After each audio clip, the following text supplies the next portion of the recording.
Assalamualaikum warahmatullahi wabarakatuh.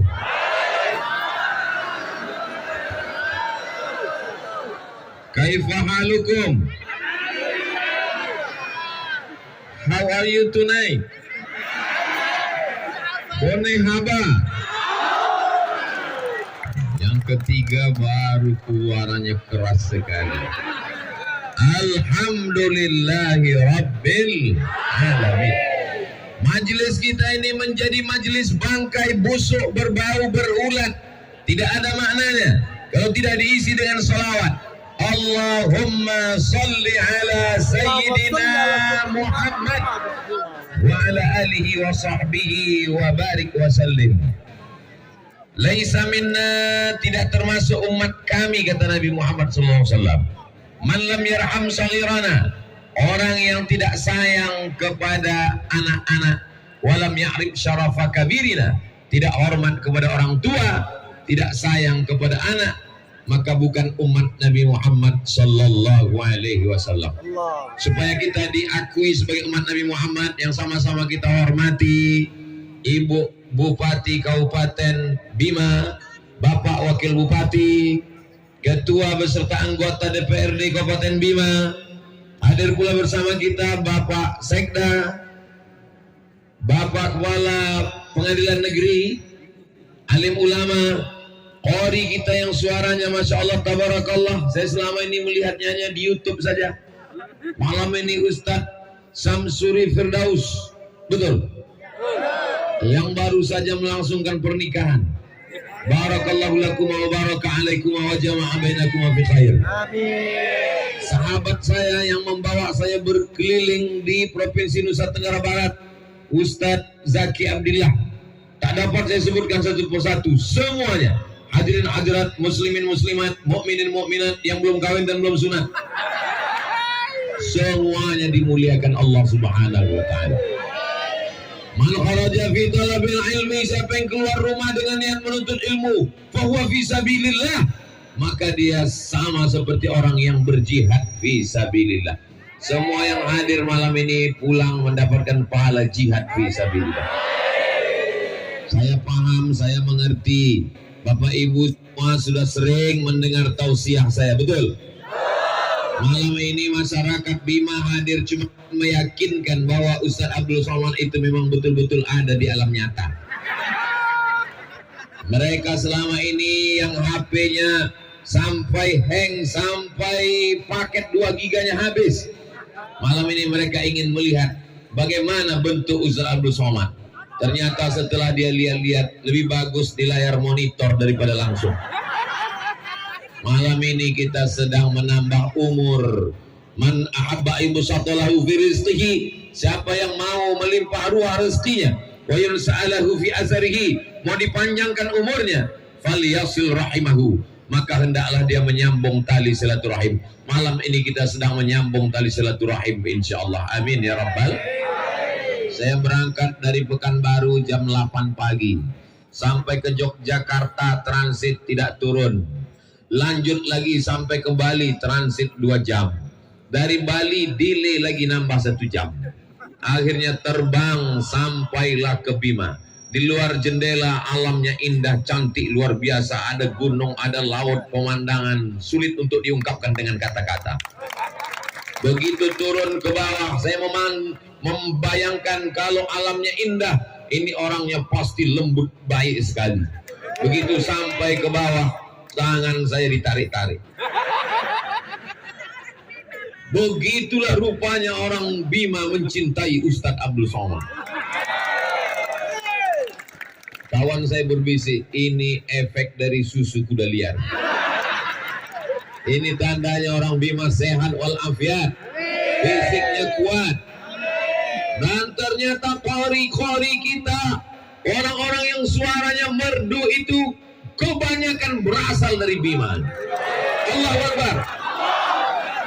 Dari mana Ustaz tahu? Contoh qori kita asli, orang Bima asli kan? Bukan pemain naturalisasi. Asli. Kira-kira apa rahasianya ini? Saya mau mencari-cari rahasia, tapi untuk bertanya saya segan. Tapi begitu tadi makan di rumah kediaman Bapak, di rumah kediaman Ibu Bupati Bima, baru saya menduga-duga. Saya belum bertanya langsung, tapi agak-agaknya mungkin suara merdu ini berasal dari Srikaya. Allahu Akbar. Kalau suaranya tidak bagus, mungkin otak kuat menghafal. Pembagian Allah ini macam-macam. Ada orang diberikan suaranya bagus, ada mungkin suaranya kurang bagus, otaknya bagus menghafal. Ada mungkin otaknya kurang bagus menghafal, suaranya juga kurang bagus, tapi tulisannya cantik. Betul.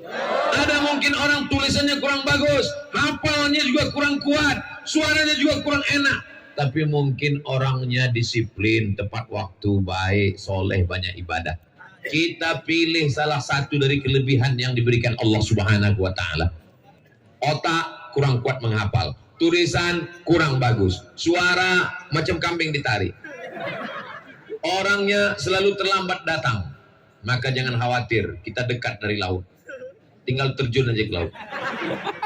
Tidak boleh begitu Pak Ustaz, karena semua manusia ini pasti ada kelebihan yang diberikan Allah Subhanahu wa Ta'ala.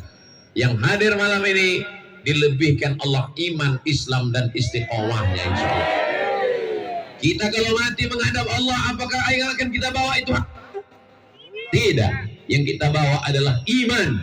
Maka malam ini kita bertemu dalam bingkai hari jadi ulang tahun Kabupaten Bima, sekaligus menyambut 1 Muharram yang malam ini sudah masuk di penghujung. Besok hari Jumat, hari Sabtu hari terakhir, dan hari Ahad kita sudah masuk 1 Muharram.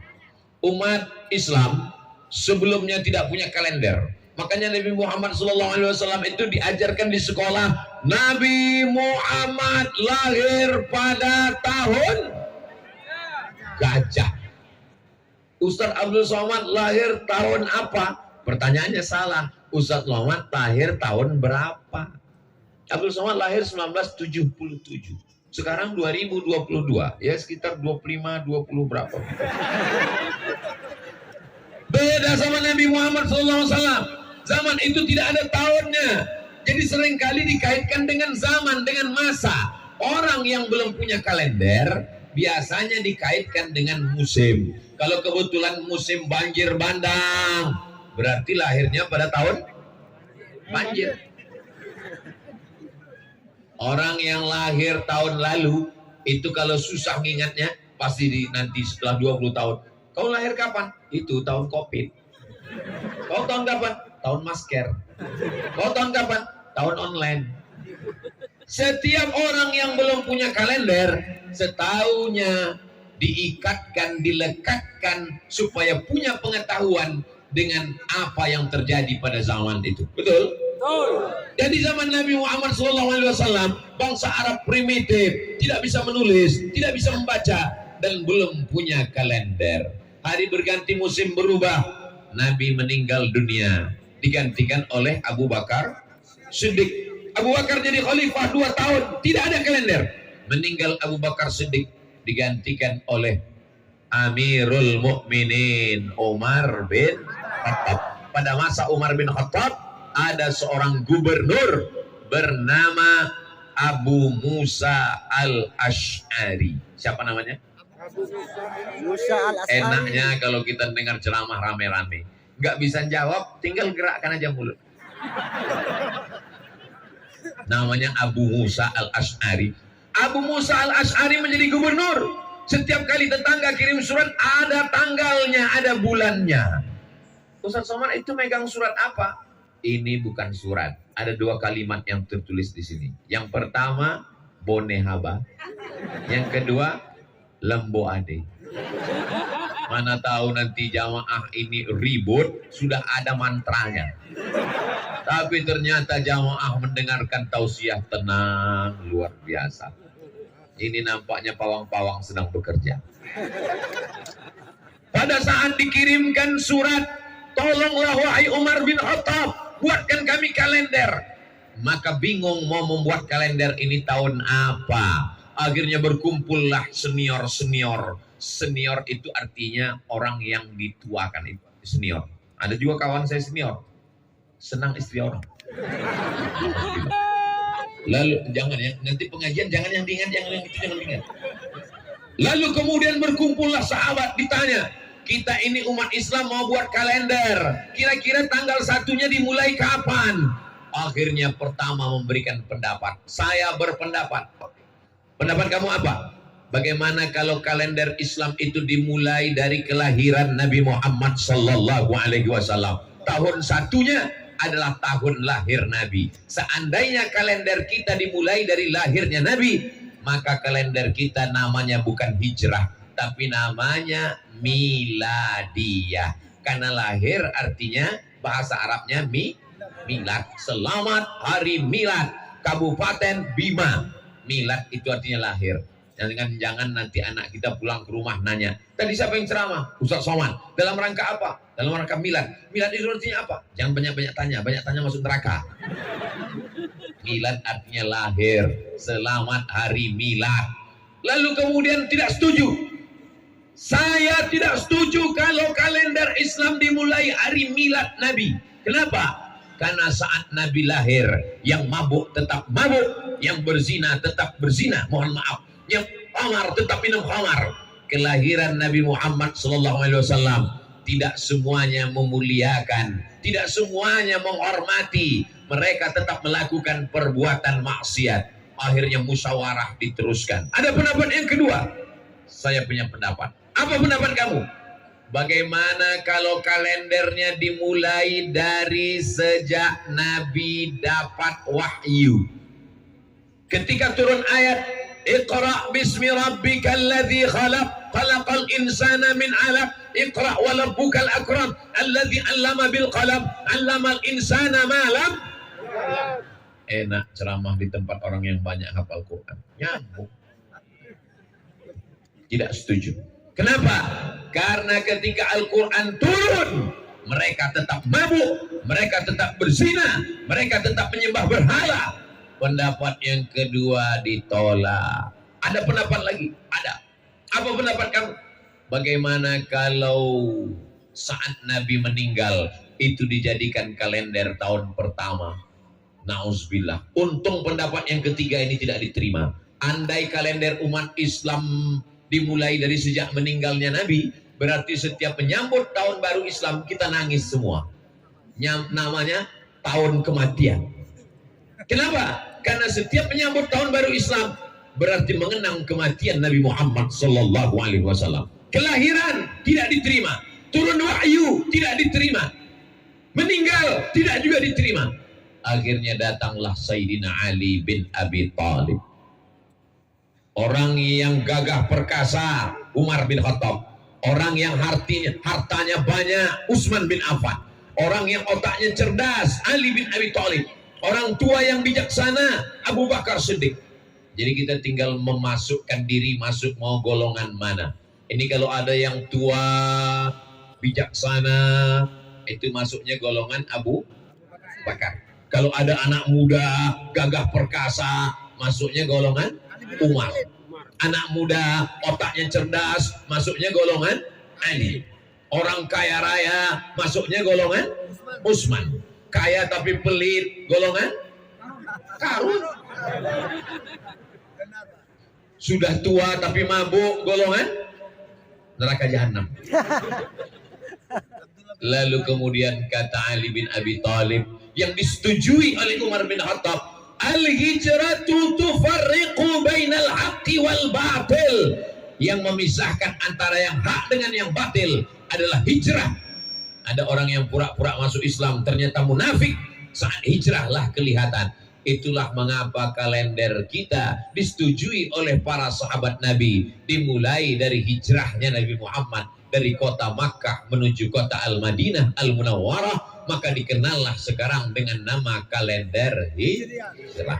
Kira-kira jelas? Nanti kalau ada anaknya yang nanya, mama, ayah, kita ini punya kalender Islam nih, kalendernya apa? Kalendernya namanya hijrah. Kenapa kalender kita hijrah? Sudah diceritakan Ustaz Abdul Somad di halaman kantor Bupati, Ibu Bupati Bima kemarin. Apa ceritanya? Aku gak ingat. Jangankan Bapak Ibu yang mendengar, saya yang ceramah pun kalau disuruh ulang lupa apa yang mau saya ceramahkan. Tapi alhamdulillah, zaman dulu kalau kita ngaji sama tuan guru, catat. Kalau ngaji sama kiai, tulis. Zaman sekarang nggak perlu lagi karena sudah direkam dan akan diupload ke channel Ustadz Abdul Somad Official. Jangan lupa subscribe, like, share, and comment. Mantap. Nah, begitulah indahnya. Tapi jangan lupa nanti ditonton ulang, dicatat, diingat-ingat karena ini akan masuk dalam soal-soal ujian CPNS. Ini akan masuk dalam UAS. Apa itu? Ujian akhir semester. Saya dulu ikut tes CPNS. S1 belajar di Al-Azhar dengan Ustadz Zaki Abdillah. S2 belajar di Maroko. Belajar susah, sulit, payah, nulis. Begitu pulang pertanyaannya nggak ada terkait sama sekali dengan hadis, nggak ada terkait sekali dengan ayat Quran, nggak ada hubungan sama Islam sama sekali. Tono, Tini, dan Tony jaga warnet. Tini menjaga di waktu pagi karena sore dia kuliah. Tono menjaga di waktu malam karena pagi dia ada urusan. Tini dan Tony tidak bisa bekerja sama karena pernah pacaran. Jam-jam berapa saja mereka bisa kerja sama? Saya pun membaca soalnya ini. Saya tahu dia mau menghabiskan waktu saya. Ini soal bagus, soal psikologi. Tapi cobalah buat soal-soal pertanyaan yang mengaitkan dengan agama. Ketika kita mati meninggalkan dunia, ada nilai dakwahnya. Dia tetap akan menjadi amal jariah. Salah satu contohnya adalah pertanyaan tentang hijrahnya Nabi Muhammad SAW. Setuju? Nggak setuju juga nggak apa-apa. Yang penting sudah saya sampaikan. Ya Allah tabarakallah. Lalu kemudian kalender kita bernama dengan kalender hijrah. Mengapa dengan hijrah? Karena perjalanan hijrah Nabi Muhammad SAW itu Masya Allah tabarakallah. Ada seorang anak muda namanya Suhaib. Siapa namanya? Suhaib. Di ujung namanya ada tulisan Ar-Rumi. Ar-Rumi berarti dia orang Rum. Rum itu sekarang Romawi. Al-Makki, orang Makkah. Al-Madani, orang Madinah. Al-Bimawi, orang Bima. Lalu kemudian Suhaib Ar-Rumi ini dulunya dia sebatang kara, anak lajang yang merantau dari Rum ke kota Makkah Al-Mukarramah. Bisnis, dagang, kaya, raya, nikah. Begitu dia mau ikut hijrah dengan Nabi, dia jumpai mertuanya. Mertua, ya, aku mau hijrah. Mau kemana? Ikut dengan Muhammad SAW.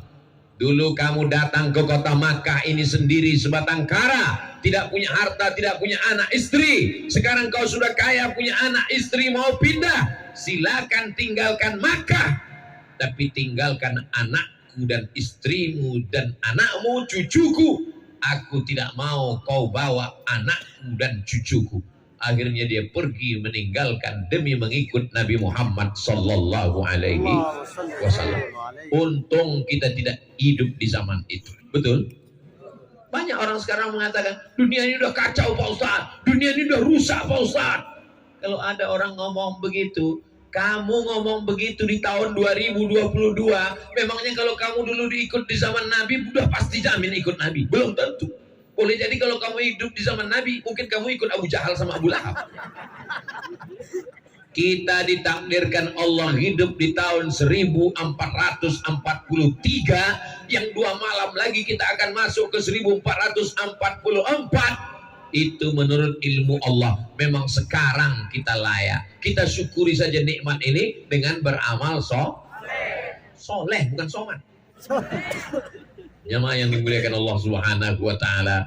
Jadi hijrah ini berat, luar biasa. Yang bisa hijrah itu. Sekarang kami mau hijrah Pak Ustadz. Dulu hijrah dari Makkah ke Madinah. Sekarang mau hijrah kemana? Mau meninggalkan Bima. Bima, negeri yang indah, lemah gemah ripah lojnawi, tokat dan batu jadi tanaman. Memandang ke kanan, bukitnya indah. Memandang ke kiri, lautan Masya Allah tabarakallah. Memandang ke depan, jamaah melimpah ruah. aman. Tapi nanti ketika direkam, muncul komen-komen di YouTube, Bima tidak aman. Kenapa? Polisi bawa senjata. Ini Bima aman. Kalau memang aman, kenapa mesti dikawal Bapak polisi? Satpol PP kenapa banyak sekali? Ini orang sedang jatuh cinta. Al-hubbu yuhmi wa yusib. Apa kata Nabi? Orang jatuh cinta itu buta dan tuli. Dia kalau sudah jatuh cinta, buta dan tuli, dikasih tahu, jangan tarik tangan Ustaz Somad, dia kurus nanti copot. Dia nggak peduli. Itu maka disiapkan Satpol PP dan kepolisian. Terima kasih kita kepada TNI Polri. Sukses-sukses semuanya insya Allah. Amin. Saudara yang dimuliakan Allah Subhanahu wa taala. Kenapa momen hijrah? Al-hijratu tufarriqu bainal haqqi wal batil. Hijrahlah yang memisahkan antara yang hak dengan yang batil, yang pura-pura masuk Islam, yang munafik, yang angkuh, yang sombong, yang tidak siap berjihad. Ketika hijrah itulah kelihatan mana yang Islam asli, mana yang Islam KW1, KW2, KW112. Sekarang kita tidak lagi dituntut untuk pindah. Jangan pindah dari Bima. Hiduplah di Bima. Kalaupun mau pergi karena sekolah, kalaupun mau pergi menuntut ilmu, kalaupun mau pergi karena buka usaha, tapi tetap akan membangun Bima menjadi tetap negeri baldatun thayyibatun wa rabbun. Bima ini sebelum Indonesia merdeka, apakah orangnya tinggal di hutan, di gunung, di laut, di gua? Tidak. Dia adalah kerajaan. Betul? Dia punya sultan. Betul?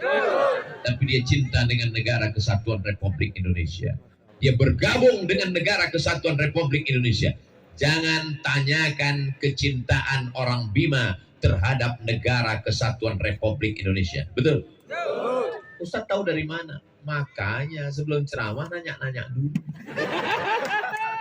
Tadi jalan-jalan dulu ke rumah Ibu Bupati, lihat gambar. Ini gambar siapa? Ini gambar Sultan Bima, Ustaz. Izin Bu, boleh diambil fotonya? Boleh. Ada fotonya dia. Mau dibawa pulang nanti ke Riau, cerita dengan anak cucu. Aku baru saja melihat gambar Sultan Bima.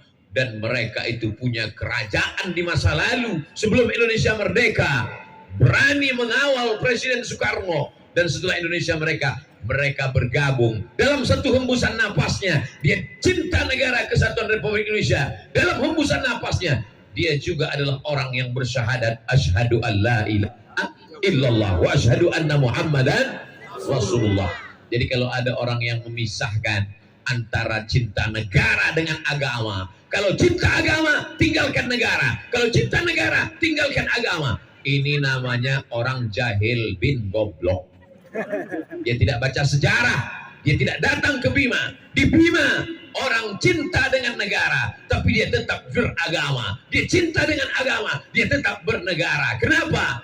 Pancasila, satu ketuhanan yang Maha Esa. Jadi kita tidak perlu meninggalkan Negara Kesatuan Republik Indonesia untuk berislam, dan kita tidak perlu meninggalkan Islam untuk menjadi orang yang nasionalis. Paham? Masya Allah, enak ceramah di tempat orang yang cerdas. Lalu kemudian bagaimana dengan hijrah? Hijrah itu Masya Allah, tabarakallah. Ustadz Abdul Somad sampai hari Kamis ceramahnya malam Jumat. Persis seperti peristiwa hijrah. Ini tidak direncanakan sama sekali. Saya ketika diundang, Ustadz Abdul Somad nanti datang ke Bima, kata Ustadz Zaki Abdillah. Enggak ada saya pikirkan, karena hijrah itu hari Kamis malam Jumat, kalau gitu berangkatnya hari Kamis malam Jumat. Bertepatan, sudah tertulis di Lauhil Mahfuz bahwa kita bertemu di Bima hari Kamis malam Jumat. Kata orang jangan keluar malam Jumat, banyak hantu. Hantu-hantu semuanya lari, luntang, pukang, tunggang langgang. Kenapa? Karena kita datang membawa asma Allah, dibacakan ayat-ayat suci Al-Quran. Begitu dibacakan Al-Quran tadi, setannya sudah pada lari semuanya. Jadi kalau ada suami ibu besok yang tidak sholat subuh, itu bukan salah setan, tapi salah. Banyak sekarang orang menyalahkan setan. Kamu kenapa nggak sholat? Aku sebetulnya mau sholat, tapi digoda setan. Sudah dibacakan Ustadz kita tadi. Setannya sudah lari semua. Kalau begitu yang salah orangnya. Orangnya sudah kesetanan. Setannya pula sudah keorangan. Jamaah yang dimuliakan Allah Subhanahu wa taala, pada hari Kamis berkumpullah kepala suku di sebuah tempat balai pertemuan namanya Darun Nadwah. Apa namanya? Darun Nadwah. Dar rumah, Nadwah tempat perkumpulan. Rumah tempat perkumpulan itu dibangun oleh seorang laki-laki namanya Qusay Abdullah. Nabi Muhammad nama ayahnya Abdullah. Muhammad bin Abdullah bin Abdul Muttalib bin Hashim bin Abdi Manaf bin Qusay. Muhammad bin Abdullah bin Abdul Muttalib bin Hashim bin Abdi Manaf bin Qusay. Qusay lah yang membangun tempat itu. Nabi tidak bertemu karena kakeknya yang kelima jauh di atas. Lalu kemudian dalam pertemuan itu pimpinan sidang menanyakan, agenda pertemuan kita pada hari ini, hari Kamis, kita akan membahas bagaimana cara membunuh Muhammad sallallahu alaihi wasallam. Orang yang bakhil, pelit adalah orang yang ketika disebut nama Nabi dia tak mau berselawat. Maka kita berselawat.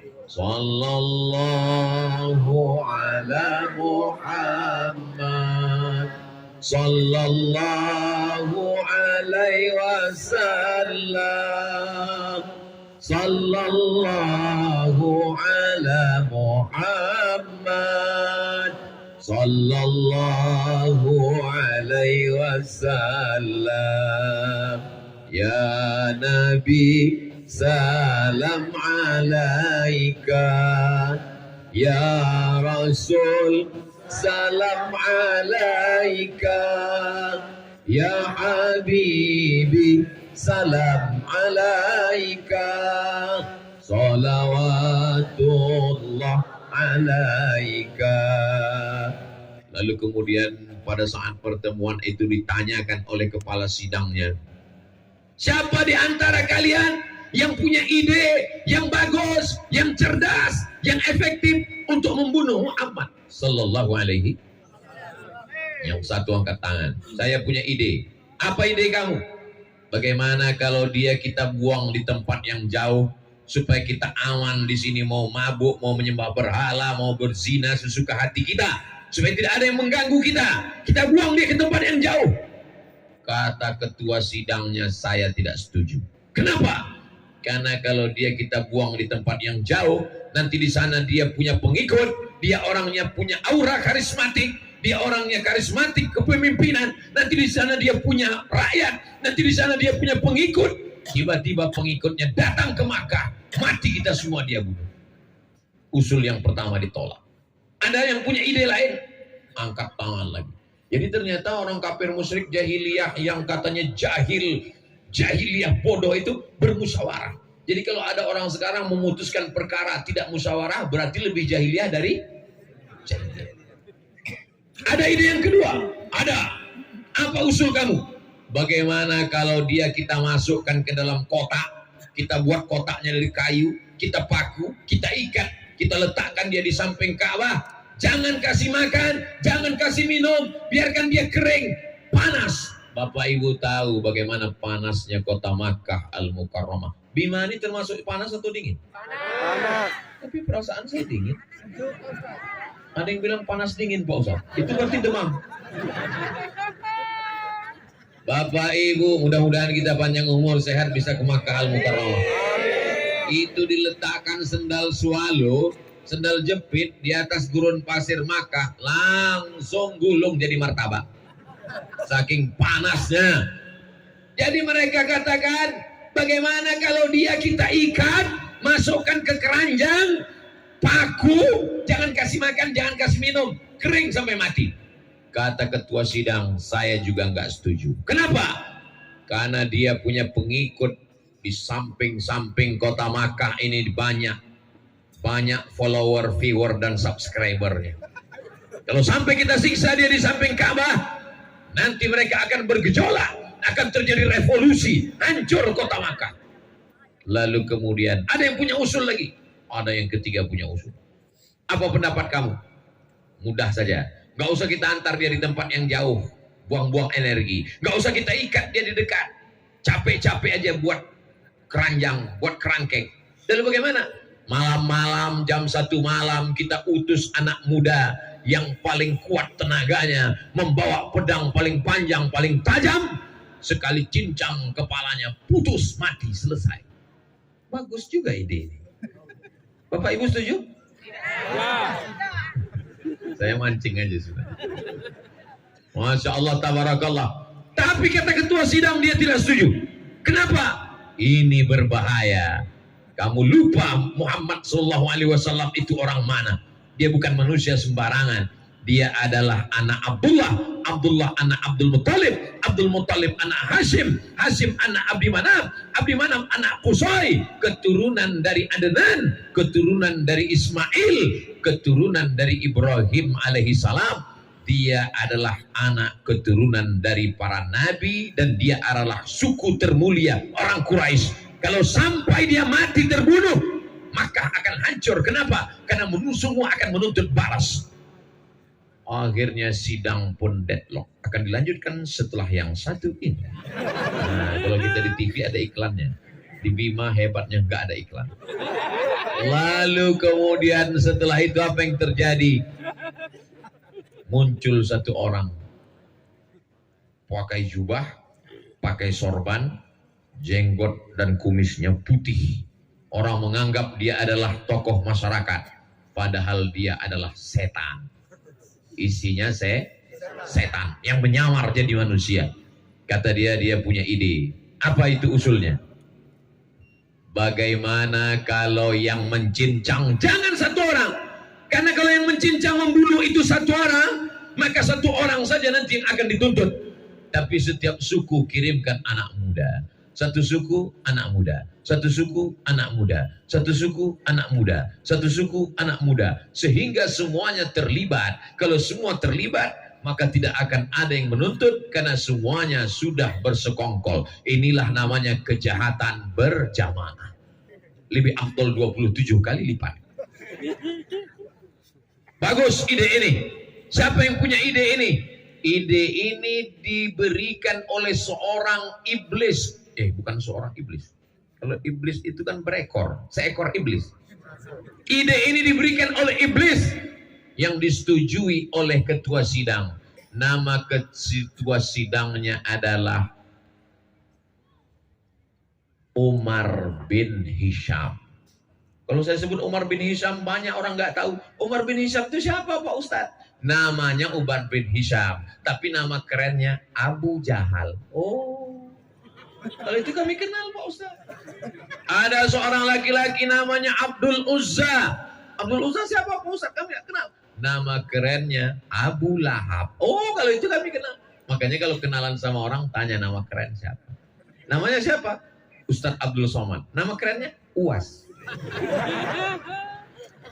Kadang kita kenalan sama orang, kita nggak tahu orangnya jujur. Nama kamu siapa? Ibrahim. Pas dicari di Facebook nggak ketemu. Pas lihat ada foto, ini orangnya, tapi namanya lain. Siapa? Bram. Mohon maaf Pak Ibrahim, jangan. Bapak Ibu yang dimuliakan Allah Subhanahu wa taala. Nah, begitu juga dengan ini. Akhirnya kepala sidang Ustaz Somad iya. Siapa nama kepala sidang tadi? Umar bin Hisham. Abu Jahal, iya. Abu Bapak, Jahal, bodoh. Abu Jahal, Pak bodoh. Orang yang bodoh kenapa otaknya cerdas? Dia kalau yang untuk dosa, dia cerdas. Mana tahu nanti kita ada rapat di masjid. Rapat panitia tabligh akbar menyambut 1 Muharram. Gimana? Ada ide? Ustaz siapa yang kita undang? Nggak ada ide dia. Tapi begitu ditanya, gimana kalau kita menghadirkan artis dangdut pakai rok pendek? Langsung, menurut saya, itu berarti Abu Jahal. Kalau untuk yang jahil-jahil otaknya cerdas. Karena dia disupport oleh setan. Ustaz Somad, beda setan dengan iblis itu apa? Nama komunitasnya jin. Wa ma khalaqatul jinna wal insa. Jin Ada yang jin Islam. Wa anna minnal muslimun, jin Islam. Golongan yang satu lagi, wa minnal qasitun, jin yang tidak baik, yang jahat ini namanya setan. Indonya namanya iblis. Iblis itu general manajernya. Yang paling tinggi namanya iblis, anak-anak buahnya namanya setan. Setan itu terdiri dari dua golongan. Yang kelihatan manusia, yang tidak kelihatan jin. Alladzi waswisu fi sudurin nas minal jinnati. Kamu mau kemana? Aku mau dengar tabligh akbar pengajian. Di mana? Di halaman kantor Bupati Bima. Siapa yang ceramah? Ustaz Abu Somad. Bagus kita main gaple. Itu berarti yang ngajak itu saya. Nanti kalau ada yang membuli, setan. Setan yang punya paket 2 giga. Apa yang terjadi ketika itu? Ini idenya mantap. Setiap suku, satu anak muda yang paling gagah perkasa, yang lengannya paling tegap, ambil pedang paling tajam, yang satu malam masuk ke rumah Muhammad sallallahu alaihi, cincang kepalanya, hancur, selesai. Efisien dan efektif. Kapan kita laksanakan? Nanti malam. Jangan tunda lagi. Lalu kemudian sidang pun selesai, ketuk palu, mereka pun bubar. Lalu kemudian setelah itu Nabi Muhammad sallallahu alaihi wasallam datang ke rumah Abu Bakar Siddiq. Nabi Muhammad punya sahabat namanya Abdullah bin Abi Quhafah. Tapi karena anaknya seorang gadis bernama Sayyidatuna Aisyah menikah dengan Nabi, bahasa Arabnya anak gadis itu Bakr atau Bikr, maka bapaknya disebut bapak gadis Abu Bakar. Nama aslinya Abdullah, nama ayahnya Abu Quhafah. Abdullah bin Abi Quhafah. Assalamualaikum. Waalaikumsalam. Bone haba. Assalamualaikum Abu Bakar. Waalaikumsalam. Nanti malam Abu Bakar kita hijrah. Ini hari Kamis sidang, pas malam Jumat. Siang Kamis, Nabi mendatangi rumah Abu Bakar. Abu Bakar, nanti malam kita hijrah. Mengapa nanti malam ya Rasulullah? Karena nanti malam akan ada anak-anak muda yang gagah perkasa. Jam 1 malam mereka akan datang membawa pedang. Mereka akan memancung kepalaku, mencincangku. Sebelum mereka datang, kita sudah keluar nanti malam. Pertanyaannya, dari mana Nabi Muhammad bisa tahu? Dari wahyu. Ternyata ruang sidang itu dipasang penyadap. Oleh siapa? Intel. Punya Allah Subhanahu wa taala. Ternyata di ruang sidang itu ada Jibril alaihi salam. Malaikat Jibril datang melapor. Ya Rasulullah, ya, nanti malam sebelum anak muda itu datang kau cabut duluan. Oke, I'm coming. Abu Bakar siap karena memang dia sudah lama menunggu perintah. Sahabat yang luar biasa. Lalu kemudian Nabi pun pulang berkemas-kemas, bersiap-siap, dan pada waktu malam Nabi pun bersiap. Nabi itu habis sholat Isya tidur. Tidur yang paling berkualitas habis sholat Isya. Tidak boleh ngomong setelah sholat Isya kecuali tabligh akbar. Ini malam ini acaranya setelah Isya kan? Kok boleh? Karena pengajian. Aslinya nggak boleh. Makanya di pondok-pondok pesantren tahfiz Quran habis sholat Isya tidur. Mudah bangun jam 2 malam. Tidur Nabi nggak lama-lama. Nabi itu tidurnya sedikit. Beda dengan Abu Somad. Dikit-dikit tidur. Dikit-dikit tidur. Naik pesawat tidur. Buka kaca lihat masih di awan. Tutup lagi. Sampai di hotel tidur. Lalu kemudian tidur itu paling bagus kalau Isya jam 8, 9, 10, 11, 12, 1. Biasanya Nabi bangun malam jam 1 dia pergi ke Masjidil Haram sholat tahajud. Kenapa sholat di samping Ka'bah mesti malam? Karena kalau siang banyak orang kafir musyrik jahiliyah mencekik lehernya, menyungkup kepalanya. Jadi kalau ada dekat rumah kita ada orang nggak pernah ke masjid, jangan suuzon. Karena dia takut dicekik Abu. Bapak Ibu pun juga kalau yang belum pernah ke masjid, nanti kalau ditanya sama tetangga, sama ustadz, kenapa nggak pernah ke masjid? Saya ke masjidnya jam 1 malam. Seperti Rasulullah SAW. Kalau di siang hari saya takut dicekik. Ini tidak ada di Bima. Ini adanya di kampung saya di Riau. Di Bima semuanya orangnya ke masjid. Betul? Amin. Assalatu wassalamu alaik. Tadi waktu saya dari airport menelusuri laut, melihat matahari tenggelam, indahnya Masya Allah, saya rekam. Beginilah suasana di kota Bima.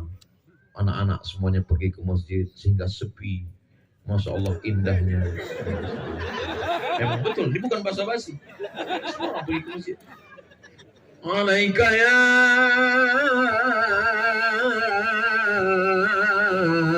man, ya man asra bikal muhaiminu laila. Ada beberapa orang perempuan saya lihat di tepi pantai, tapi tidak banyak. Mungkin mereka sedang halangan semua. Begitulah hebatnya. Lalu kemudian Nabi Shallallahu Alaihi Wasallam malam itu dia keluar dari rumah. Begitu Nabi keluar dari rumah, bangun dia jam 1 malam, dia keluar dari rumah, anak-anak muda sudah siap mau masuk ke dalam, mau mencincang kepalanya. Nabi membuka, itulah ayat yang selalu kita baca setiap malam. Waja'alna min baini aydihim saddan wa min khalfihim saddan fa'alshaynahum fahum la yubsirun. Surat yang selalu ibu baca kan? Waja'alna min baini aydihim sadda, kami jadikan bagian depannya ada tembok.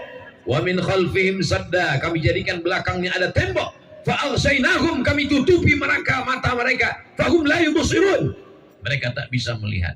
Ini ayat dalam surat Yasin bercerita tentang Nabi hijrah keluar rumah, tidak dilihat oleh anak muda. Jangan dipakai saat razia lalu lintas.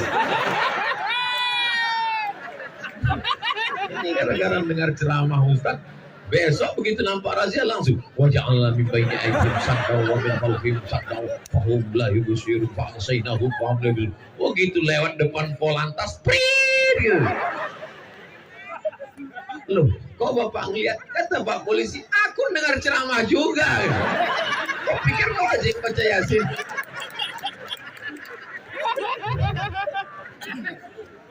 Jadi kenapa kita disuruh tiap malam baca Yasin? Kalau malam Jumat, man qara'a surat Al-Kahfi, siapa yang baca surat Al-Kahfi malam Jumat, sore Jumat, petang Jumat, pagi Jumat, Allahu min nur, Allah berikan dia cahaya pencerahan ma bainal jumu'ataini, antara Jumat yang lalu dengan Jumat yang akan datang. Tapi surat Al-Kahfi, surat Yasin tidak dibaca cuma malam Jumat. Man qara'a Yasin fi lailatin, siapa yang baca surat Yasin pada suatu malam. Gak disebut malam Jumat, malam Senin, malam Selasa, malam Rabu, malam Kamis, malam Jumat. Jadi kalau ada orang mengatakan, kamu baca Yasin malam Jumat, dia membaca Yasin malam Jumat itu adalah bid'ah. Nabi nggak nyebut malam Jumat. Siapa yang baca Yasin pada suatu malam?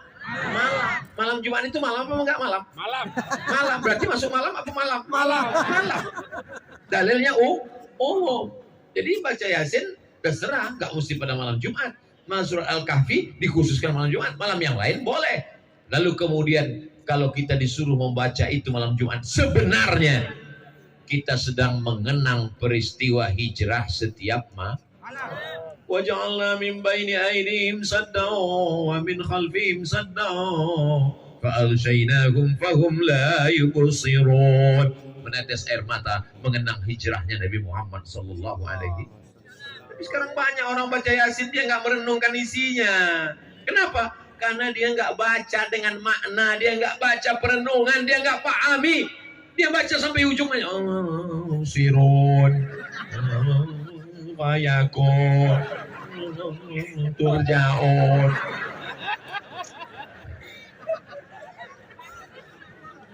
Ustaz Somad jangan ejek orang baca Yasin. Hari gini orang sibuk dengan drama Korea. Hari ini orang sibuk dengan fashion show.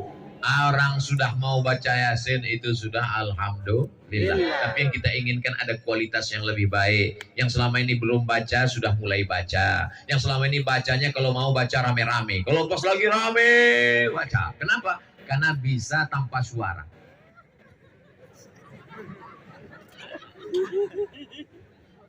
Yang sudah mau baca alhamdulillah, alhamdulillah wa syukrulillah. Itu jurusnya kalau nggak hafal syair. Lalu kemudian Nabi Muhammad SAW keluar. Setelah Nabi berlalu, barulah mereka tersadar, mereka terbangun, mereka terpukau, mereka masuk ke dalam rumah. Lalu kemudian mereka melihat ada sesosok di atas tempat tidur. Mereka mencabut pedang. Inilah dia. Kata satu orang di antara mereka, kita buka dulu. Kita lihat dulu apa isinya. Jangan-jangan bantal guling. Begitu dibuka, ternyata di dalamnya ada siapa? Ali bin Abi Thalib. Ali bin Abi Thalib. Ali bin Abi Thalib. Iya. Muhammad mana? Mana aku tahu katanya. Aku tidak tahu. Kenapa kau di sini? Dia minta aku tidur di sini. Yang menemani di atas Abu Bakar. Yang menggantikan di tempat tidur Ali. Pertanyaannya, mana yang lebih berat tugasnya? Naik ke atas tengah malam atau tidur? Kalau gitu, pilih mau tidur mau. Resiko yang paling berat adalah tidur. Bayangkan kalau mereka 12 orang nggak membuka selimut. Apa nggak jadi keripik pisang? Itu menunjukkan kalau resikonya berat, mati, pilih saudara. Tapi kalau untuk yang ringan, pilih teman. Begitu ajaran Nabi Muhammad SAW. Bukan seperti orang sekarang. Kalau yang giringan enak-enak, saudara. Giringan babak belur, teman. Itu bukan teman namanya. Itu namanya teman makan jeruk. Lalu kemudian mereka pun mencari. Dia sudah pergi. Dia sudah hilang. Nabi Muhammad SAW tidak langsung pergi. Karena kalau dia langsung pergi, pasti mereka akan kejar. Dia transit dulu selama 3 hari 3 malam. Hari Kamis malam Jumat, dia menginap 3 malam. Malam Jumat, malam Sabtu, malam Ahad. Ahad malam Senin, barulah mereka bertolak. Di mana dia pergi? Namanya Jabal Sur. Kalau turun wahyu namanya Jabal Nur. Iqra bismi rabbikal ladzi khalaq, Jabal Nur. Tempat hijrah namanya Jabal Sur. Ini jamaah haji pulang cerita sama tetangga. Kemarin saya tempat Nabi menerima wahyu di Jabal Sur. Yang cerita lupa, yang dengar nggak tahu. Sama-sama ngangguk. Yang biasanya jamaah haji umroh naik ke atas itu Jabal Nur, guys. Jabal Sur curam, sulit, terjal, payah. Kita paling diajak sama guide di bawah. Jamaah sekalian, kita sedang berada di Jabal Sur. Di mana Pak Ustadz? Itu di atas. Kita nggak usah naik ya, panas sekali jauh. Udah kita foto ya. Hai. Vlog setelah itu. Naiklah Nabi ke atas berdua dengan Abu Bakar Siddiq. Tidak pakai senter. Kenapa? Senter belum ada. Tidak pakai obor. Kenapa? Karena kalau terang kelihatan langsung dikejar oleh kafir musyrik jahiliyah. Gelap-gelap mereka naik ke atas. Sampai di atas ada gua. Gua yang paling banyak di Jakarta. Siapa lu? Siapa gua? Ketika Nabi mau masuk ke dalam, ditahan oleh Abu Bakar Siddiq. Jangan masuk ya Rasulullah. Kenapa Abu Bakar? Boleh jadi ada singa yang sedang tertidur di dalam. Boleh jadi ada ular berbisa sedang tidur di dalam. Kalau aku yang masuk ke dalam, yang bersedih hanya anak istriku. Tapi kalau engkau yang meninggal ya Rasulullah, risalah Islam tidak akan sampai ke Bima ya Rasulullah. Yang ucapan Bimadri itu tambahan dari saya. Abu Bakar nggak ada ngomong. Risalah Islam tidak akan sampai ke penjuru dunia ya Rasulullah. Yang masuk ke dalam duluan adalah Abu Bakar Siddiq. Makanya jangan kita marah kalau disebut Abu Bakar radhiyallahu an. Allah meridhai dia. Kenapa? Nyawanya dia berikan untuk Rasulullah sallallahu alaihi wasallam. Coba andai yang diajak Nabi hijrah waktu malam itu bukan Abu Bakar, tapi Abdul Somad. Apa kata saya ke Rasulullah? Ya Rasulullah, silakan masuk duluan. Karena engkau pasti diselamatkan Allah. Ada Jibril, ada Mikail, ada Israfil, ada Israel, ada Munkar, ada Nakir, ada Raqib, ada Atid, ada Malik, ada Ridwan. Kalau aku, jangankan TNI Polri, Satpol PP pun nggak ada. Kecuali di Bima lengkap semua personil, lengkap dengan senjata. Loh, mana senjata tadi kok hilang? Masuk Abu Bakar Siddiq ke dalam, gelap, dia awasi, dia bersihkan. Ternyata sudah tidak ada binatang berbisa, tidak ada harimau, tidak ada singa. Lalu kemudian ada lubang, dia duduk, dia tutup lubang itu dengan belakang, dia duduk, kakinya dia selonjorkan. Lalu Nabi SAW, masuklah ya Rasulullah, semua sudah aman ya Rasulullah. Nabi pun masuk ke dalam. Lalu kemudian Nabi SAW meletakkan tengkuknya ke atas paha Abu Bakar. Nabi pun tertidur. Tak lama Nabi tertidur, tiba-tiba Nabi terbangun. Mengapa Nabi terbangun? Ada menetes air dari atas batu. Tidak mungkin embun, tidak mungkin pohon kayu. Air apa ini Abu Bakar? Kata Abu Bakar, air mataku ya Rasulullah. Kenapa engkau menangis? Engkau rindu. Apa yang membuat engkau menangis, hai Abu Bakar? Aku disengat binatang berbisa ya Rasulullah. Kakinya tidak dia gerakkan karena takut Nabi terbang. Masya Allah. Malam ini yang dipanggil berikut ini, mari kita dengarkan tausiah yang akan disampaikan oleh Ustadz Dr. Abdul Somad. Berikut ini akan kita dengarkan ceramah dari Ustadz Abdul Somad. Dipanggil Ustadz, dipanggil doktor, tapi belum pernah saya dipanggil. Berikut ini mari kita dengarkan tausiah yang akan disampaikan oleh Abdul Somad, disambut oleh jamaah radhiyallahu anhu. Abu Bakar diridhai Allah. Kenapa? Nyawanya dia berikan, dirinya dia jadikan tebusan. Binatang berbisa menyengat kakinya, tak dia gerakkan. Sampai akhirnya air mata, kaki bisa dia tahan, tapi ada satu yang tak bisa tahan. Air mata menetes jatuh ke bawah. Jatuh tepat ke pipi Nabi Muhammad SAW. Andai kita yang memangku Nabi malam itu, melompat kita duluan. Maafkan aku ya Rasulullah, gak sadar aku lagi. Begitulah cintanya Nabi Muhammad. La tasubbu ashabi, jangan kalian caci maki sahabatku. Lau anfaqa ahadukum mithla Uhudin zahaban, seandainya ada di antara kalian yang bisa mensedekahkan, mewakafkan emas sebesar bukit Uhud, tidak sampai satu genggaman Abu Bakar Siddiq. Apakah ada orang sekarang yang mencaci maki Abu Bakar Siddiq? Ada kelompok Syiah. Mereka tiap hari mengatakan Abu Bakar laknatullah alaih, Umar laknatullah alaih. Nabi sudah memprediksikan bahwa di akhir zaman, di awal zaman, di tengah zaman, ada orang mencaci maki Abu Bakar Siddiq. Abu Bakar Siddiq digelar dengan Abu Bakar ini Siddiq di bulan Ramadan. Al-Khalifatul Awal Abu Bakar ini Siddiq. Jawabannya? Radhiyallahu anhu. Belum pernah ketika protokol memanggil. Berikut ini mari kita dengarkan tausiah yang akan disampaikan oleh Ustaz Abdul Somad radhiyallahu anhu. Kenapa tidak ada jamaah menyebut dia diridhoi Allah? Kita hanya baru berharap mudah-mudahan kita diridhoi Allah Subhanahu wa taala. Amin. Tadi saya mulai ceramah jam 9. Sekarang sudah pas jam 10. Belum lagi hijrah. Hijrah 8 hari 8 malam, azan subuh baru selesai ini. Ternyata kalau kita ceramah di tempat orang yang hatinya tenang, itu nggak terasa lama. Saya biasanya tabligh akbar di depan orang banyak itu emosi saya tak stabil. Tapi di Bima ini tenang semua. Ini menunjukkan jamaahnya udah makan malam semua. Jamaah yang dimuliakan Allah Subhanahu wa taala.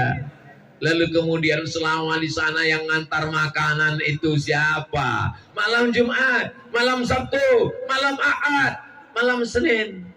Yang mengantarkan makanan seorang perempuan namanya Asma.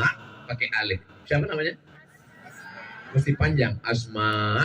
Kalau nggak pakai alif, Asma itu sesak napas. Asma membawakan makanan, diikatkannya di kainnya. Perempuan sanggup naik ke atas. Tidak semua jamaah haji, jamaah umroh sanggup naik ke atas Jabal Sur. Ini perempuan. Kira-kira di dunia ini yang lebih hebat laki-laki apa perempuan? Iya, perempuan mengaku semua. Kami lebih hebat. Islam tidak mendiskreditkan laki-laki dan perempuan. Al-mu'minuna wal mu'minat. Laki-laki dan perempuan. Ba'duhum awliya'u ba'd. Mereka saling tolong menolong. Siapa yang mengatakan perempuan itu didiskriminasi dalam Islam? Perempuan itu dilecehkan dalam Islam? Asma tetap diberikan peran naik ke atas. Selama di atas itu beritanya harus diupdate. Karena itu sekarang hiruk pikuk. Orang Makkah sedang mencari. Abu Bakar kemana? Muhammad kemana? Kenapa hilang? Dia kemana? Maka informasi itu dibawa oleh Abdullah. Ada seorang laki-laki namanya Abdullah. Kalau siang dia di Makkah, malam dia naik ke atas membawa berita. Inilah pentingnya update status. Status Ustadz Somad besok di Ustadz Abdul Somad official Instagram yang followernya hampir 7 juta itu. Tausiah Ustadz Abdul Somad di lapangan kantor Bupati Kabupaten Bima. Ustadz Abdul Somad ini seorang ustadz yang luar biasa. Salah, yang betul adalah biasa di luar. Di tempat lain Abdul Somad susah mau ceramah di tanah lapang. Dia mesti dikurung dalam masjid, kecuali di Bima. Pak Kabak Kesra itu masjid. Iya, itu masjid agung Pak Ustaz. Kenapa kita nggak dalam masjid? Saya pun heran. Biasa Ustaz Abdul Somad dalam masjid. Kenapa di Bima ini di luar masjid? Rupanya kalau sampai sebanyak ini masuk masjid, masjidnya meledak. Ramai sekali. Maka dibuat di luar masjid. Yang saya tanya tadi Bapak Kabak Kesra. Bapak, jabatannya Kabak Kesra. Saya ini PLT Pak Ustaz.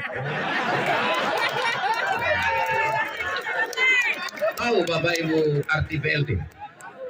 PLT itu artinya pejabat lillahi ta'ala. Paling ikhlas. Mudah-mudahan Allah berikan beliau istiqomah. Ini kedatangan Ustaz Abdul Somad ini adalah berkat kerja keras beliau dengan Ustadz Zaki Abdillah. Allahu Akbar. Sampai mana tadi? Lupa ceramah.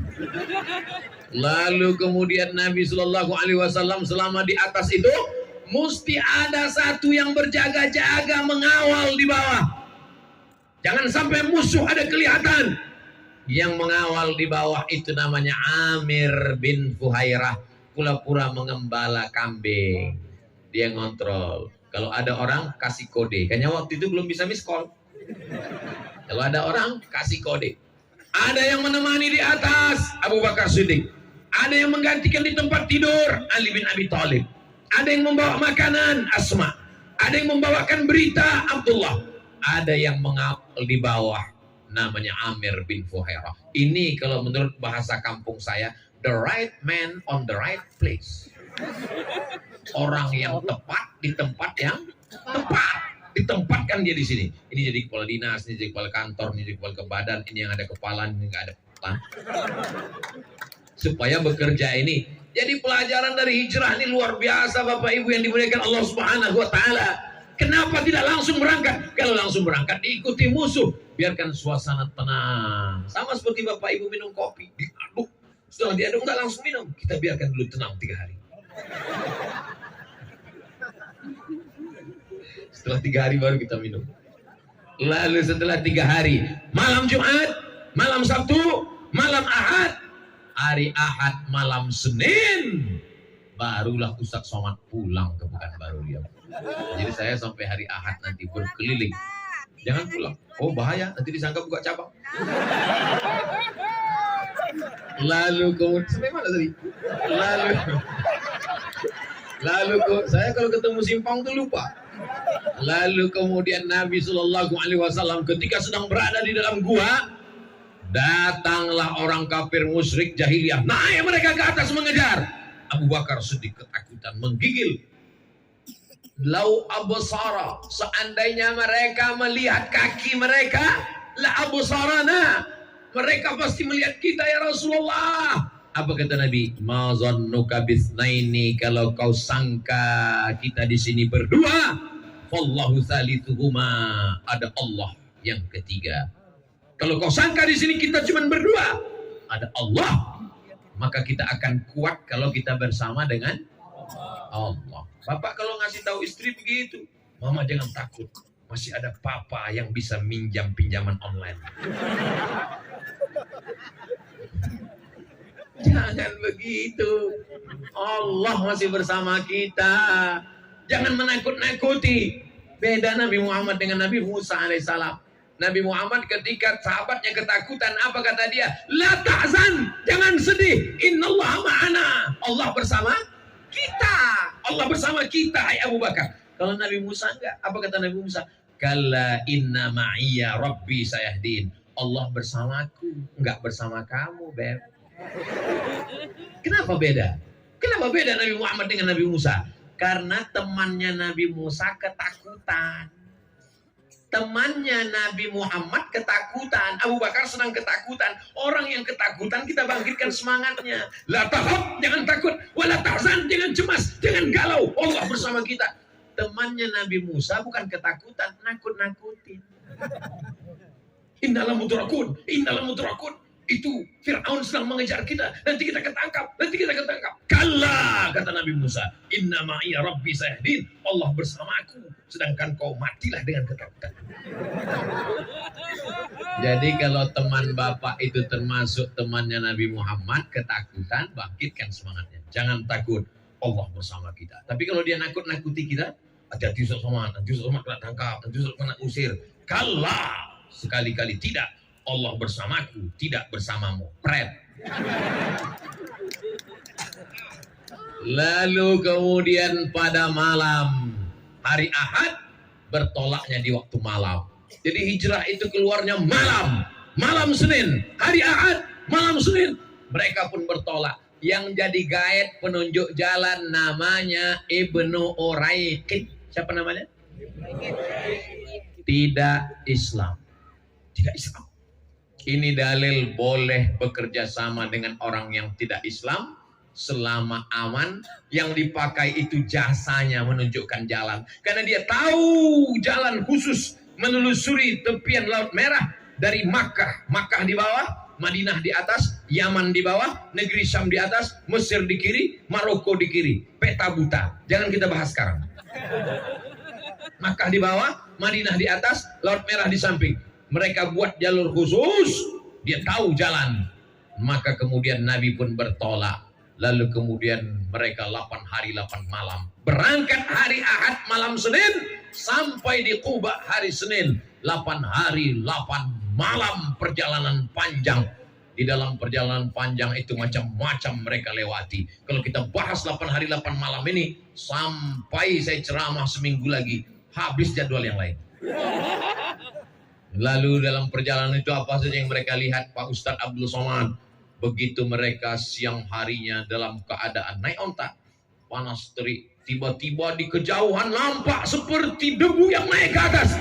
Kalau kita sedang berada di gurun pasir, tiba-tiba nampak ada debu yang naik ke atas, itu berarti ada orang yang sedang mengejar kita di belakang. Ya Rasulullah Sallallahu Alaihi Wasallam, itu ada orang mengejar kita ya Rasulullah. Iya.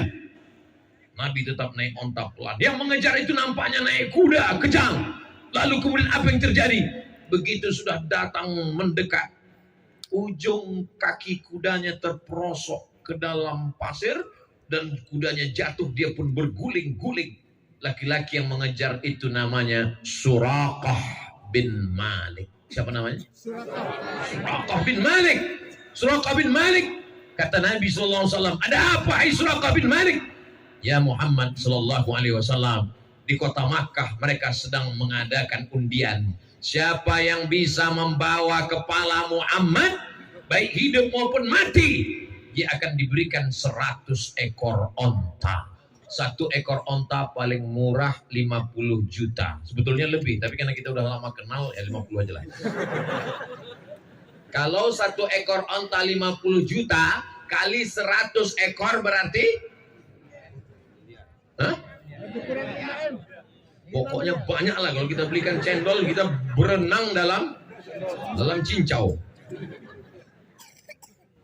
Tapi ketika tadi aku melihat engkau ya Muhammad Sallallahu Alaihi Wasallam, seumur hidupku aku tidak pernah jatuh dari kuda.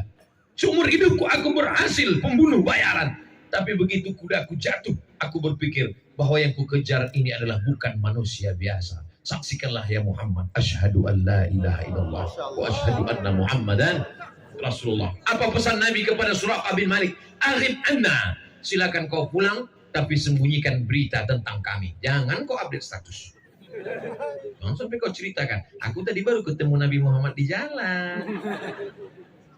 Ada yang mesti kita jaga rahasianya. Tak semua mesti diceritakan. Ini pelajaran tentang Suraqah bin Malik. Ini banyak suami-suami sekarang semua tentang istrinya dia ceritakan. Pagi-pagi istrinya masak nasi goreng pedas, pedas sekali. Dia minum kopi pahit sekali. Pas mau tidur malam rasanya mau mati. Rupanya mati betulan. Nabi SAW mengatakan, Aghib anna, sembunyikan berita tentang kami. Suraqah bin Malik pulang. Apa pelajaran tentang Suraqah? Suraqah keluar dari rumah niatnya baik apa jahat? Suraqah keluar dari rumah niatnya ingin membunuh Nabi, tapi dia pulang membawa, yang dia bawa adalah lebih baik daripada 100 ekor onta, karena yang dia bawa adalah la ilaha illallah Muhammadun. Bandingkan dengan orang sekarang, keluar dari rumah membawa Bismillahirrahmanirrahim, la haula. Tapi setelah pulang yang dia bawa apa? Selingkuhan. Untung istrinya tegar dan pandai menyanyi. Pergilah kasih, kejarlah selingkuhanmu. Itu pun tidak ada di Bima.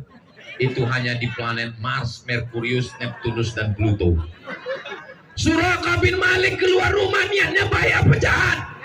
Jahat, ingin mengambil uang haram, membunuh Nabi, tapi pulang dia membawa hidayah Islam. Berapa banyak orang keluar rumah niatnya baik, tapi ternyata pulang dia bawa uang haram. Dan kalau ada suami-suami yang pulang bawa uang haram, apakah ibu mau nerima? Masya Allah, tidak, tidak.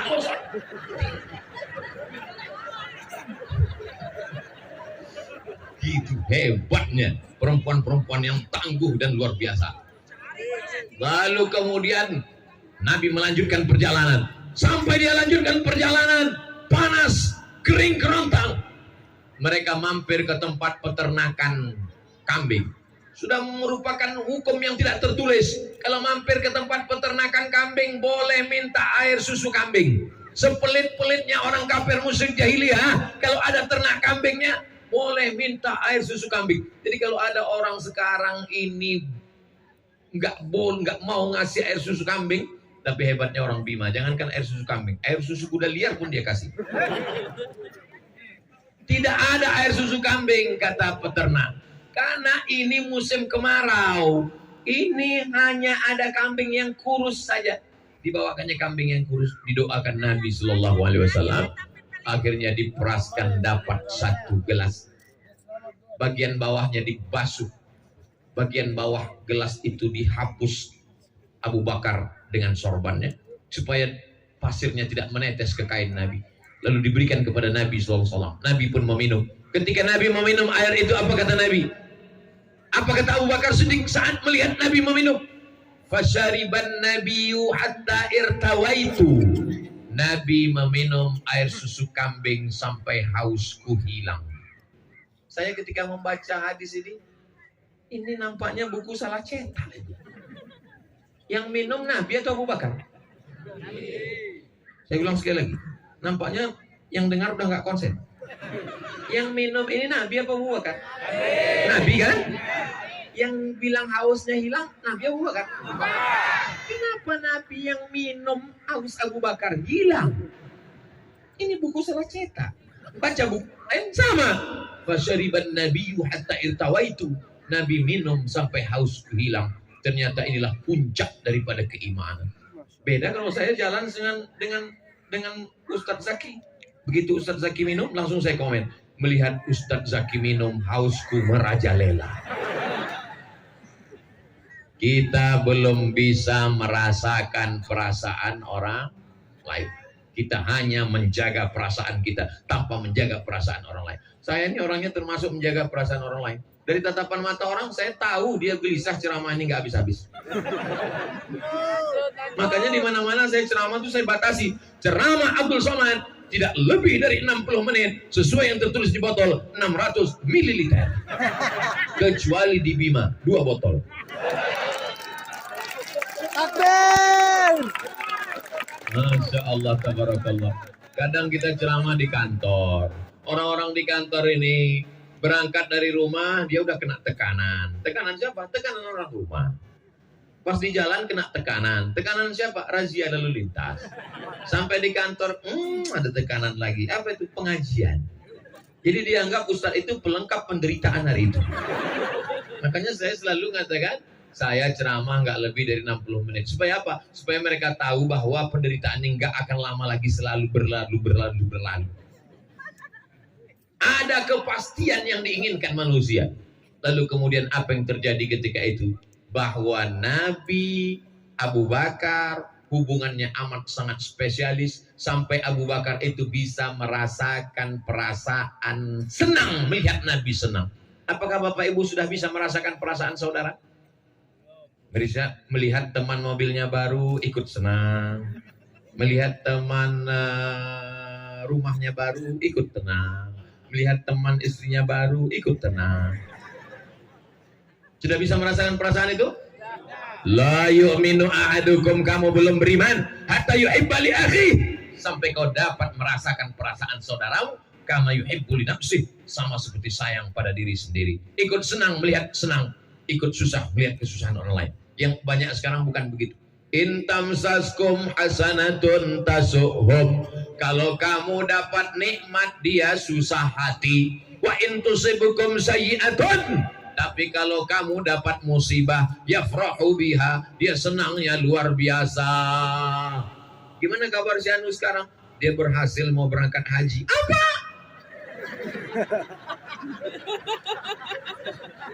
Dia kemarin mau berangkat haji Puroda, tapi setelah sampai di Cengkareng gagal. Alhamdulillah. Ketemu orang di bank. Mau kemana Pak? Mau nyetor ONH. Mau berangkat haji ya? Yang berangkat kamu sama istrimu? Saya aja, istri saya belum bisa. Alhamdulillah. Idul Fitri pulang orang bawa mobil baru. Itu mobil dia. Begitu dikasih tahu, ini mobil baru bayar DP kredit. Oh, alhamdulillah. Makanya kalau kondangan besok hari Sabtu, hari Ahad, jangan bawa semua perhiasan. Karena tidak semua orang ikut senang melihat kesenangan kita, Bu. Ini ibu-ibu mau kondangan bawa jam berapa ya? Melihatkan gelang emas besar. Panas di Bima ya, panas.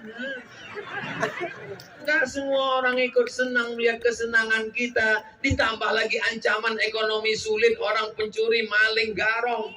Ingat, kejahatan terjadi bukan hanya karena ada niat dari pelakunya, tapi juga karena ada kesempatan. Waspadalah.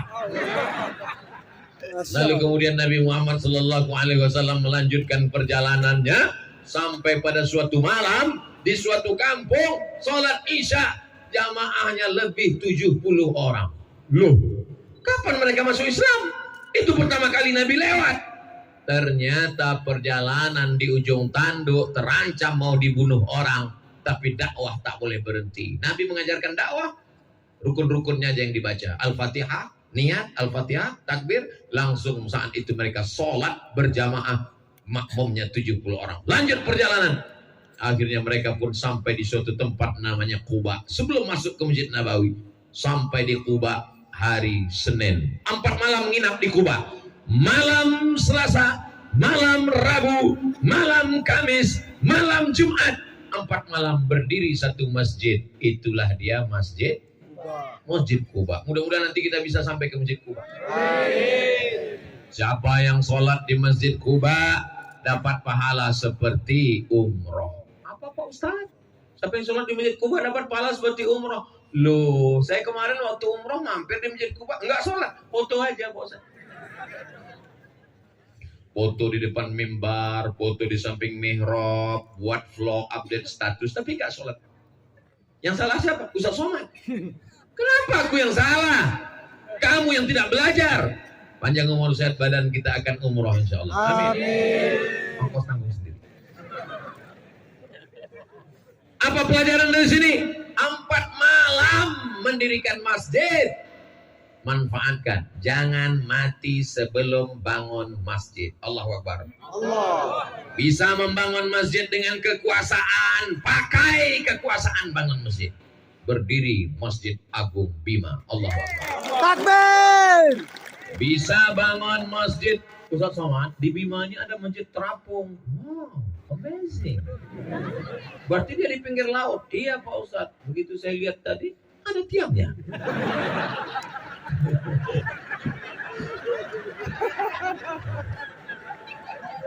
Di mana-mana yang namanya masjid terapung itu memang pakai tiang. Cuman pas lagi pasang airnya penuh. Makanya kalau foto pas lagi pasang, pas lagi surut jangan. Betapa indahnya 20 tahun akan datang Masjid Islamic Center terbesar se-Asia Tenggara terapung di atas pantai Bima. Allahu Akbar. Ustaz Somad pernah ke masjid? Oh, idenya dari saya. Ustaz pernah sholat situ? Enggak. Masya Allah, tabarakallah. Siapapun yang memberikan ide-ide kebaikan, man sanna fil islami sunnatan hasanatan, dilaksanakan orang setelahnya, falahu ajruha, dia dapat pahalanya. Sampaikan ke anak-anak kita, jangan mati sebelum bangun masjid. Nah, amin. Mak-mak sekarang nasihatnya anaknya, jangan mati sebelum belikan emas 3 kilo. Bapak Ibu yang dimuliakan Allah Subhanahu wa taala. Hari Jumat, malam Selasa, malam Rabu, malam Kamis, malam Jumat. Hari Jumat Nabi bertolak menuju Yasrib. Apa namanya? Yasrib artinya tanah banyak hama penyakit. Yasrib artinya tanah banyak yang tidak baik. Dirubah Nabi menjadi Al-Madinah Al-Munawwarah. Al-Madinah Al-Munawwarah. Ini artinya nama yang tidak baik mesti dirubah. Ada orang namanya Abdus Syams. Abdu hamba, Syams matahari, hamba matahari. Baik apa tak baik? Tak baik. Dirubah Nabi namanya jadi Abdurrahman. Jadi nama yang baik itu memang dinisbatkan ke Allah. Abdurrahman, Abdurrahim, Abdul Ghafar, Abdul Rauf, Abdul Somad. Lalu kemudian Nabi SAW datang disambut mereka. Tala'al badru alaina min saniyatil wada wajaba syukru alaina mada'a lillahi da ayyuhal mab'usu fina ji'ta bil amril muta' ji'ta syaraftal madinah marhaban ya khairada. Tola'al badru alaina, sudah terbit Badar. Badar artinya bulan purnama. Kalau bulannya sabit itu namanya hilal. Kalau bulannya bulat purnama namanya Badar. Sudah jadi nama orang Indonesia, Pak Hilal dan Pak Badar. Kalau suami ibu namanya Pak Hilal, jangan kasih keluar di ujung bulan Sa'ban, karena dia sedang dicari-cari orang untuk menetapkan 1 Ramadan. Sudah jadi nama orang Indonesia yang perempuan. Yang laki-laki Pak Hilal dan Pak Badar, yang perempuan Siti Hilaliyah, Siti Badariyah. Begitulah hebatnya orang Indonesia ini, namanya mantap-mantap luar biasa. Tolong yang namanya disebut jangan tersinggung. Resep mau dengar ceramah Ustaz Somad 1 aja, jangan tersinggung. Beberapa jamaah mendengar ceramah saya tersinggung, pulang sakit jantung, meninggal. Bapak Ibu yang dimuliakan Allah Subhanahu wa taala, begitu sampai di kota Al-Madinah Al-Munawwarah, apa yang dilakukan Nabi Muhammad sallallahu alaihi wasallam? Membangun masjid. Ya Rasulullah, ini tanah wakaf. Nabi beli tanah itu, dia wakafkan sekali lagi. Nabi ingin, walaupun dia seorang nabi, dia ingin mendapatkan pahala tanah wakaf sampai hari kiamat. Gimana kemarin Ustaz Somad ceramah di Bima? Sampai nggak kelihatan ujungnya di mana. Bukan itu. Abdul Somad ingin setelah Abdul Somad pulang, maka banyak yang menelpon ke tuan-tuan guru ingin mewakafkan tanah. Assalamualaikum Tuan Guru. Waalaikumsalam. Saya terkesan dengan ceramah Ustaz Somad di halaman kantor Bupati kemarin di Bima. Tanya Nabi pun mewakafkan tanah. Walaupun dia seorang Nabi, dia ingin mewakafkan tanah. Saya juga ingin mewakafkan tanah saya. Ada di tepi pantai di Bima. Tanah siapa? Nggak tahu. Gimana mewakafkan orang nggak jelas pemiliknya? Wakafkanlah tanah lillahi. Assalamualaikum Tuan Guru. Waalaikumsalam. Itu tanah saya wakafkan. Bagus, mantap, alhamdulillah. Langsung dicek BPN, Badan Pertanahan Nasional. Assalamualaikum Bapak Kanwil BPN. Waalaikumsalam. Kami mau cek tanah titik koordinat sekian-sekian. Mohon maaf, ini tanah bermasalah, tumpang tindih ada 5 surat. Loh. Telepon lagi. Assalamualaikum. Waalaikumsalam. Tanah yang Bapak wakafkan itu bermasalah. Karena bermasalah, itulah maka saya wakafkan. Kalau nggak bermasalah, apa sih? Ini di provinsi lain. Tidak ada di Bima. Di Bima ini orangnya ikhlas baik-baik. Tidak pernah ada masalah tanah wakaf karena memang tidak ada yang mewakafkan tanah. Insya Allah Pak Ustadz mewakafkan tanah.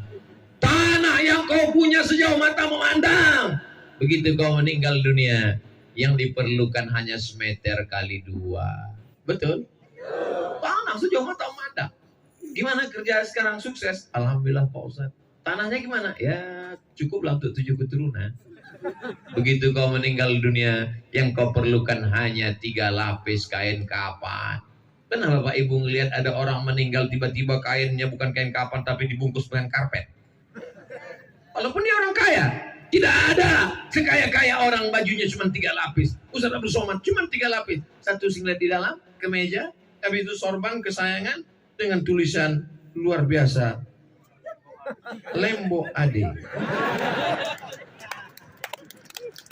Bapak Ibu yang dimuliakan Allah, semuanya akan berakhir. Tapi tanah yang kau wakafkan dipakai untuk sholat, dipakai untuk ngaji, i'tikaf, sampai hari kiamat akan tetap kekal abadi. InsyaAllah. Amin. Lalu kemudian setelah Nabi membangun Masjid Nabawi, dipersaudarakannya antara orang Aus dengan orang Khazraj yang hobinya perang. Nama Fulan, hobi memanah, hobi memasak, hobi makan-makan, hobi main bola. Ini enggak, hobi perang. Perang mereka semua. Didamaikan Nabi antara kaum Aus dengan kaum Khazraj. Wadhkuru ni'matallahi 'alaikum id kuntum a'da'a. Ingatlah ketika kamu dulu bermusuhan, fa'alafa baina qulubikum. Allah satukan antara kalian berdua, fa asbahtum bi ni'matihi ikhwana. Antara sesama orang Madinah dipersaudarakan, Aus dan Khazraj. Antara orang Makkah dengan orang Madinah, orang Makkah Muhajirin, orang Madinah Ansor dipersaudarakan. Antara orang Islam dengan yang tidak Islam dipersaudarakan. Itulah dia Yahudi Bani Nadir, Yahudi Bani Quraizah, Yahudi Qainuqa, Yahudi Khaybar. 12 poin piagam Madinah. Orang Madinah walaupun tidak Islam, walaupun Yahudi, bekerja sama dengan orang Islam menjaga kota Madinah dari serangan orang Makkah. Baca dalam kitab Ar-Rahiq Al-Maktum. Nomor 1 lomba menulis sejarah Nabi. Mesir kalah, Saudi Arabia kalah, Maroko kalah. Yang menang nomor 1 orang mana? Orang India, Syekh Safiur Rahman Al-Mubarakul. Orang Islam mesti tahu bahwa di India itu banyak ulama-ulama besar yang luar biasa. Jadi sekarang orang kalau ditanya, tahu India? Tahu? Apa yang kau kenal dengan India? Dan tahu istrinya dari belakang.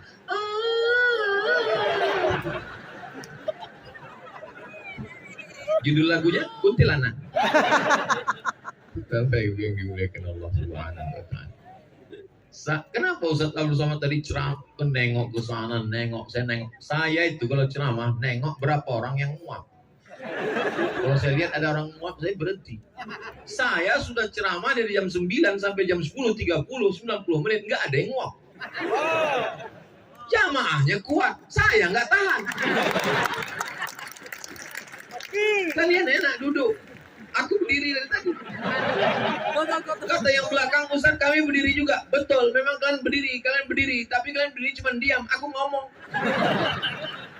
Masya Allah.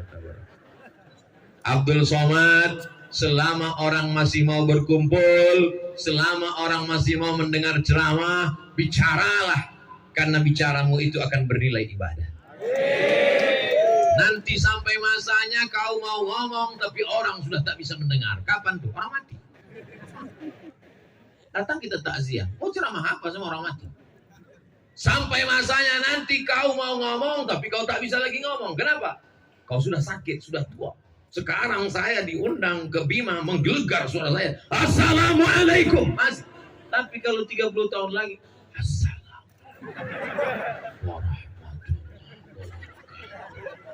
Jamaah di Bima sekalian, judul kajian kita malam ini adalah bagaimana menyambut sakratul maut. Bapak yang dimuliakan Allah SWT. Jadi nanti dimanapun, di kantor dinas, di kantor bupati, di kantor lurah, di masjid surau langgar musola, kalau ada menyambut peringatan 1 Muharram, datang atau tidak datang? Datang, duduk, dengar, diam. Ngantuk-ngantuk dikit, diampunkan Allah Ta'ala. Saya belum pernah marah kepada jamaah yang tertidur. Belum pernah. Saya pulang 2008 dari Maroko. Sekarang 2022, 14 tahun saya ceramah. Belum pernah sekalipun marah ke jamaah yang tertidur. Kenapa? Karena kalau ada jamaah yang tertidur, itu berarti hatinya sudah tenang.